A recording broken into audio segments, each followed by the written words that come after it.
I'm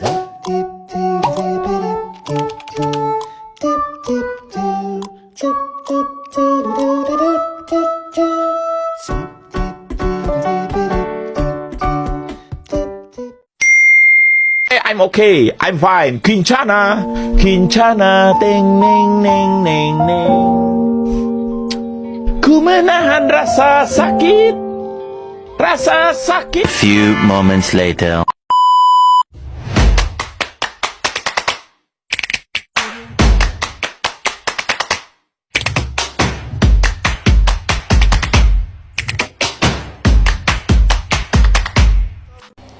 Halo, baik, terima kasih kesempatan yang telah diberikan kepada saya untuk mempresentasikan hasil diskusi sebelumnya. Nah, sebelum saya mempresentasikannya kepada dosen pengampu Bu Yola Permata Bunda SPD MKO, mata kuliah Arsitektur dan Organisasi Komputer, izinkan saya untuk memperkenalkan diri terlebih dahulu. Perkenalkan, nama saya Vindi Putri Amejana dari Prodi Sistem Informasi. Nah, di sini judul pembahasan kita itu set instruksi pada arsitektur komputer. Baik, langsung saja ke pembahasannya. Arsitektur set instruksi.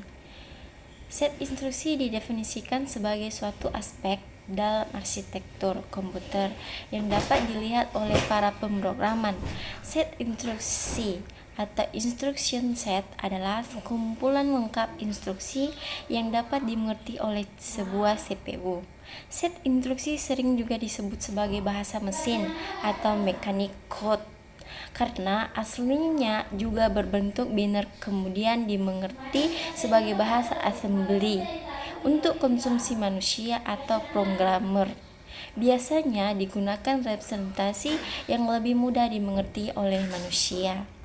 Baik, lanjut. Arsitektur komputer juga memiliki dua bagian utama. Yang pertama, Instruction Set Arsitektur, singkatan dari ISA, atau Arsitektur Set Instruksi ISA meliputi spesifikasi yang menentukan bagaimana programmer bahasa mesin akan berinteraksi oleh komputer, atau ISA juga bisa menentukan sifat komputasional komputer.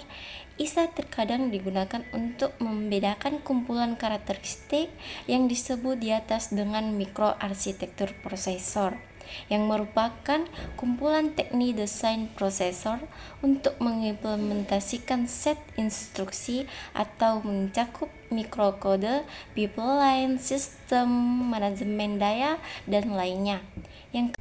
Yang kedua, Hardware System Architecture, singkatan dari HSA atau Arsitektur Sistem Hardware HSA, berkaitan dengan subsistem hardware utama komputer atau seperti CPU, sistem memori, dan I/O atau input output.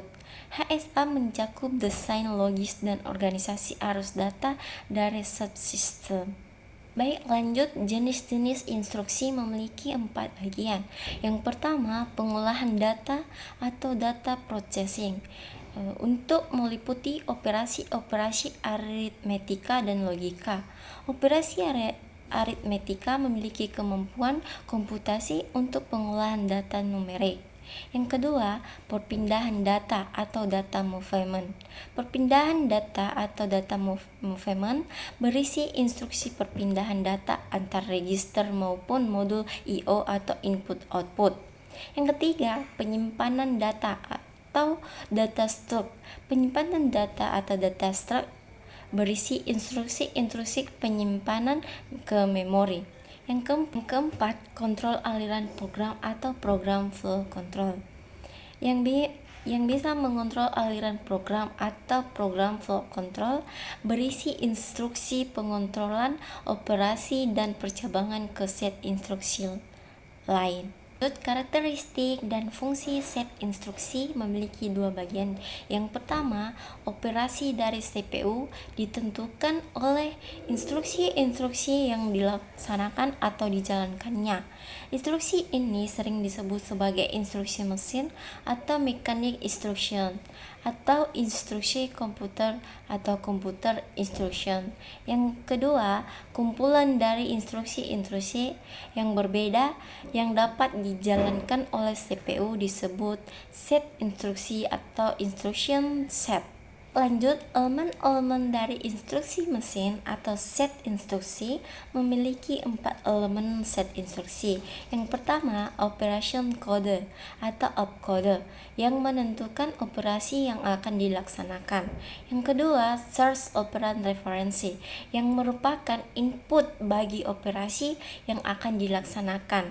Yang ketiga, result operand referensi yang merupakan hasil dari operasi yang dilaksanakan. Dan yang keempat, next instruction referensi yang memberitahu CPU untuk mengambil atau fetch instruksi berikutnya setelah instruksi yang dijalankan selesai. Desain set instruksi terbagi 3 desain. Yang pertama, kelengkapan set instruksi. Yang kedua, ortogonalitas atau sifat independensi instruksi, dan yang ketiga, kompatibilitas. Dan kompatibilitas terbagi menjadi 2 bagian. Yang pertama, source code compatibility atau object code compatibility. Oke, lanjut. Jenis-jenis operan memiliki 4 jenis. Yang pertama, address. Yang kedua, numbers. Yang ketiga, characters. Yang keempat, local data atau bila data berbentuk biner 0 dan 1. Oke, lanjut. Tipe-tipe operasi ada 7 bagian. Yang pertama, transfer data. Yang kedua, operasi set instruksi untuk transfer data. Yang ketiga, arithmetic. Yang keempat, logika. Yang kelima, konversi. Yang keenam, input atau output. Dan yang ketujuh, transfer control. Oke, lanjut. Teknik pengelamatan. Teknik pengelamatan atau addressing model adalah cara CPU menentukan lokasi penyimpanan data atau operan yang akan digunakan dalam suatu instruksi. Oke, lanjut. Ada 6 macam cara dalam mode pengelamatan. Yang pertama, immediate pengelamatan yang merupakan bentuk pengelamatan yang paling sederhana di mana operan benar-benar ada dalam instruksi atau bagian dari instruksi operan sama dengan file alamat.